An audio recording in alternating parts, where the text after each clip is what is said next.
So you're thinking that he has forgotten about you, that he doesn't care, and that you're crazy and you're just making this all up in your head. But what no one tells you about the divine masculine on his twin flame journey is that he knows, he feels it too, and he is just as scared as you are. And so if you find yourself in this position and this video is for you, stay tuned. Hello, everyone. I am Kanisha with Peace, Love, Faith, and Divine Union, where I help you heal your consciousness and come into oneness with yourself and with your true twin flame. And I'm not just here to talk about twin flames, I'm here to help you be able to identify the core beliefs that you're holding on to that manifest into your reality so that you can create the life that you desire and become your best and divine self. Today's video, I want to talk on what the divine masculine is really going through in his twin flame journey, his ascension journey, but no one really talks about, and what they may not even tell you through the process. And this is something that I've come to learn just by being with my divine masculine and getting to hear his thoughts and his perspective after coming into union and what all he experienced during our time of separation. So the divine masculine awakens a little differently than the divine feminine, but a myth that I hear a lot is that the divine masculine is still asleep while the divine feminine is awake, and that is a complete false myth. When you are awakening, they are awakening too. It might just look a little different on the outside, and they are awakened in areas where you are not, and you are awakened in areas where they are not, but you are one consciousness. So it doesn't matter what you might be moving through, they are moving through the core upset and the core lesson just along with you. So there is no awakened twin flame and one that is asleep. If you are absolutely twin flames, you are a perfect mirror of each other. So you are both awakened at the same time. Just looks a little different on the outside. And for them, it may not be as like loud and as obvious. It's more internal. It's chaotic. It's silent, and they move through a lot of uncomfortable feelings because they are not always prepared, or usually the ones who are doing the inner work. I find a lot of twin flame unions, it's the divine feminine who's doing a lot of the inner work. That is not for all unions. There are many masculines who do it, but predominantly it's the divine feminine who starts the inner healing process. So know that your masculine dreams about you like you dream about him. He is thinking about you constantly. You can't actually really ever leave his mind. And he questions why he can't move on, even if he's trying to or pretending to. So the more that he feels into his feelings and more that he feels into the old structures, he's going to find that there's just like cracks in this identity that's just not working anymore. And to them, it really is an ego death. They're moving through really having to let go of ways of being that they thought was going to work that is no longer aligning with them anymore. And I really did get to experience this part with my twin flame, with my divine masculine, of watching him have certain beliefs and thought processes. And as I healed, I started to see how those thoughts and beliefs started to just kind of fall away, and he really started to embrace his true divine self. And to me, that really reflected the healing I was doing. So even though he may not at that time be aware that we were twin flames, I could see that it was being reflected back to me because we were aligning in places that we weren't really aligning in before. But that was because I was really coming into myself and union with my true divine self and really aligning to my core values and my morals. And when I truly got clear on that, so did he. And we started to really align in those places there. So know that if he pulls away, and why he pulls away is because he's healing. And most divine masculines were raised to suppress their vulnerability and to just be strong and be logical about things instead of really feeling into their feelings. And that's what the divine feminine does, is they trigger these uncomfortable feelings for the divine masculine. And for my masculine, he talked about how one of the things that really triggered him was this need to protect me, even if that meant protecting me from him and his old ways of doing things. He really moved from a place of ego for a long time, but that reflected me moving from ego myself. And he really felt this need to protect me because he's like, I am not good enough for you. I am not the kind of man that you deserve, or that you're that you deserve. He really didn't feel worthy of me. And then he also had this massive fear of losing his freedom, which I moved through that too. And he had a lot of shame from his past mistakes. So there's a lot of things coming up for him that really made him feel unworthy of even just my presence or even my communication. There was many times where he would get like really upset of like, why are you communicating with me? You have better things to be doing. You don't need to be talking to me. I'm not worth your time. Like I remember many conversations and arguments where he's just like, you should be doing other things and focusing on other things other than me, Kanisha. But I really had a lot of compassion and a lot of unconditional love for him. And so his pulling away wasn't a rejection, it was out of survival. And know that your masculine is not pulling away from you, he's pulling away from the parts of himself that he's really terrified to face. And so I had to really hold space for my masculine as he moved through these really uncomfortable parts of himself. And one of the things that he felt throughout his journey was like, why does this woman continuously like hold space for me and show up? And I had a lot of compassion for where he was. I really wanted to focus on just loving him where he was and accepting him where he was, even if it was uncomfortable. I knew that he was in the awakening process and the process of healing.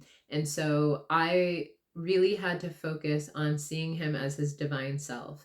And this can be hard sometimes because you hear in like society or in like I don't even know how to express this, but like in the dating society now where they're like, don't fall in love with his potential. You need to fall in love with who he is now, which is very true. But I also knew that because I had yet to reach my fullest potential and God continuously revealed to me that this was my person, that it was important to be able to also see him as moving into that space, working into that space, healing into that space, and that who he was in that moment wasn't who he truly was at the core. I knew that his ego wasn't who he was. And a lot of the times, not even a lot of times, every time, he was reflecting back to me my thoughts, he was reflecting back to me my beliefs about love. And there'd be times where I'm like, I don't even know why I'm bothering with this kid. Like, he's driving me nuts. He just does not want to hear me. And the exact thing would happen where he was like, I don't even know why you're bothering me. Like, I don't want to listen to any of this. Like, he was literally verbatim, like, saying back to me what I was thinking. And it's because that's how I viewed him. And so I learned in that process that I had to view him differently. I had to view him as already healing. I had to view him as making the conscious choice to heal, putting in effort to heal, that he desired to be his best and divine self, that he desired to be the man that God wanted him to be, that he desired to be a man that was worthy of me. And when I really started embracing that in my mind, no matter what was happening in my reality, I started to see that shift actually quite quickly. And it really came from the fact that if he's truly my twin flame, he can only reflect back to me what my beliefs are about love, about men, and ultimately about him. So know that your divine masculine isn't trying to push you away because they don't want to be with you.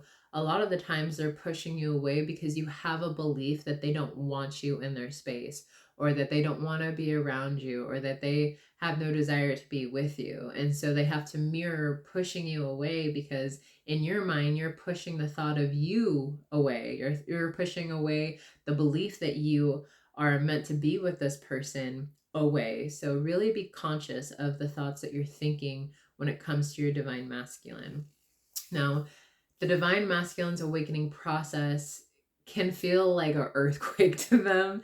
And it's just like, it feels like at first like everything is normal, and then just like these cracks appear and the lava comes up, and the lava being like their feelings are coming through, and then everything breaks down and falls apart. And it's in the silence and in the running that they start to be able to kind of like really hear their own soul and their higher self. And so when they go into what I would call a lot of like call my twin flame his hermit mode. He is a Virgo, so like he would hermit and he would literally like get into the space where he'd be like, just leave me alone, let me just like go within. And there are times where they will have to just go within and just be with themselves and be with God so that they can move through what the divine feminine brings up for them. They will really move through a lot of chaos during this time. And so, again, it's not personal, divine feminines. I know it can feel very personal, but it is not personal. It's just them moving through their process. And a lot of them will experience nightmares at this time, which is pretty intense. This is something my masculine shared a lot with me, was viewing and like moving through a lot of nightmares. That's because they move through a lot of their inner work while they're sleeping, because moving through feelings for masculines can feel very intense. And so subconsciously, they'll just move through it in their dreams so they don't have to move through it in their reality. So they experience a lot of nightmares. They start to experience synchronicities just like we do. Some of them will try to avoid the synchronicities, but eventually they'll get to a place of like, okay, why do I keep seeing this? Or why does this keep coming up?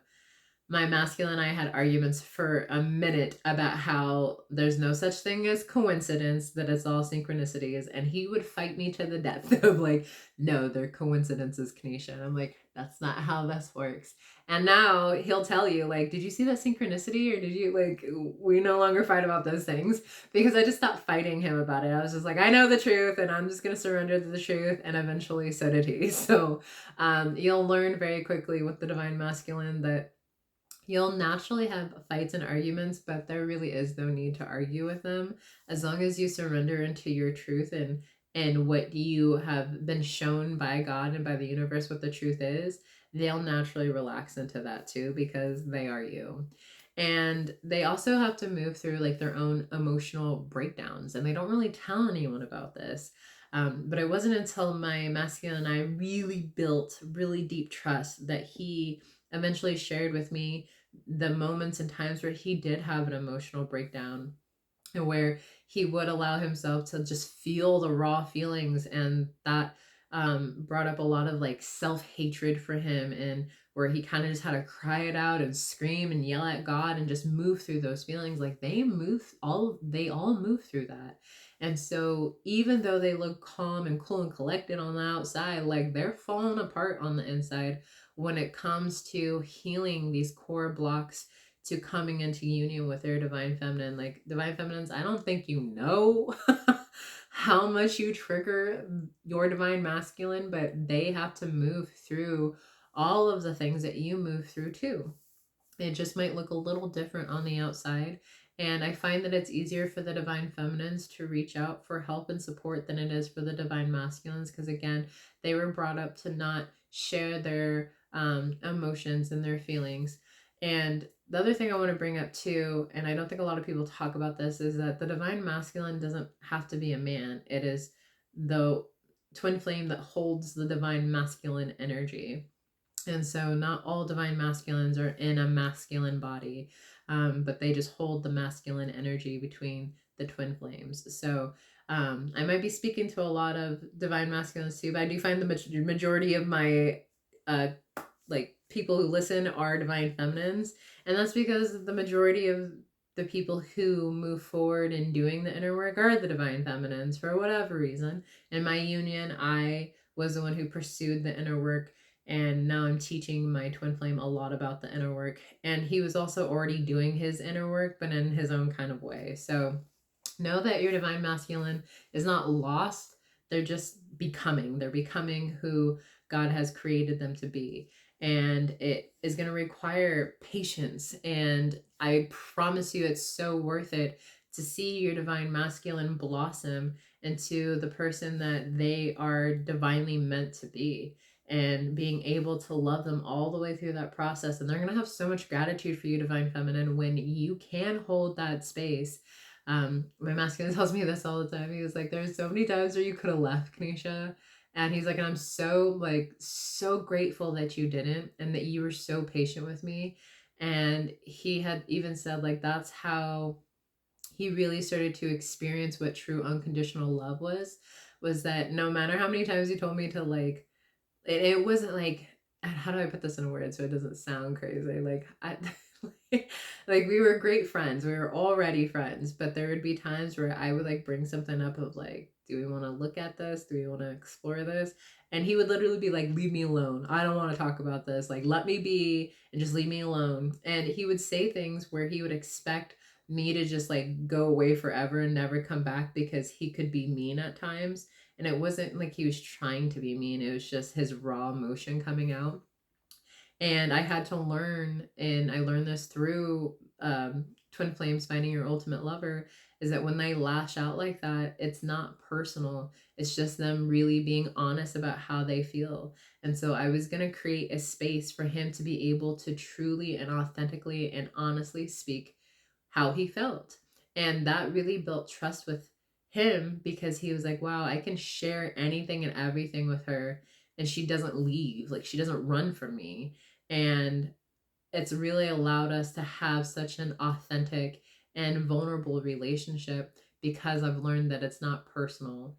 So if you can ground that in your union of understanding that the things that they say that may not feel like love is not personal, and that also they're mirroring to you something that you might be believing or holding on to, and you can really just do the work, you will find that you have a foundation to be able to have complete honesty and trust within your union. So know that your role in order to help support the masculine is not to chase them, not to fix them. That is not your role. Your role is to hold space and hold the light for them, and to ultimately focus on your own healing and to stay in a space of unconditional love and acceptance without enabling bad behavior.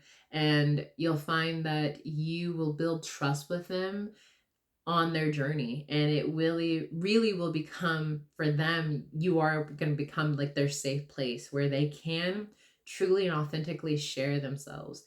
This is also something I experienced with my masculine, is even before coming into union, he started saying things like, I don't talk to anyone else about these things other than you. I don't even share these things with my closest friends who have known since grade school. Like, I don't know what it is about you, but like, I feel like I can really share some of these deep and raw and personal and almost places where he was fearful to look at spaces with me because, well, one, I'm his twin flame, but two, I really made the core choice to fully accept and unconditionally love my twin flame no matter what he was moving through and where he was, and to have compassion for his journey and not try to convince him that we're twin flames or not try to control his healing, and really allow him to move through everything he was moving through and allow it to unfold. So when you can anchor into your own divine feminine energy and allow yourself to relax into who you are, you like send out a signal of safety and not create pressure for them. And that really helps them find their way back to you, divine feminine. So I hope that that really like helps kind of give you an understanding of how to truly support your divine masculine. What I did at first, and I don't recommend this, is like I was sending like twin flame videos to him and like, see, we're twin flames, and like trying to help him understand things. But really it was just my presence that he needed, and to be able to have a safe space for his process of exploring his own feelings. So you are ultimately like the light that he's following. And this is a way that God moves through the divine feminine, is a lot of the times they're the ones who leads the inner work. Again, it's not in all unions. Every union is unique, but in the majority of the unions that I work with, the divine feminine is the one leading the way when it comes to the inner work. So know that you're not crazy for feeling this connection, and that you are not crazy for believing in him, and knowing that he has yet to really reach his highest potential and his most divine and authentic self.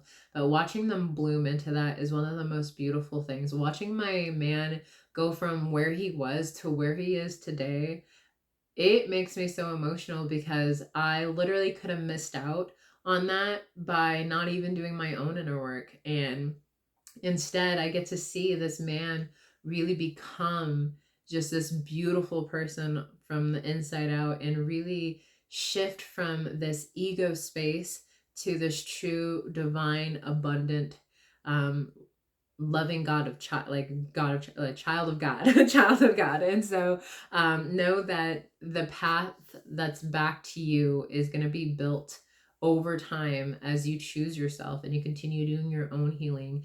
And again, know that he's not forgetting about you. This is something I literally was so fearful of for the longest time. Like, he's gonna forget about me if I don't reach out to him, if I don't talk to him, if I don't show up and give him my presence.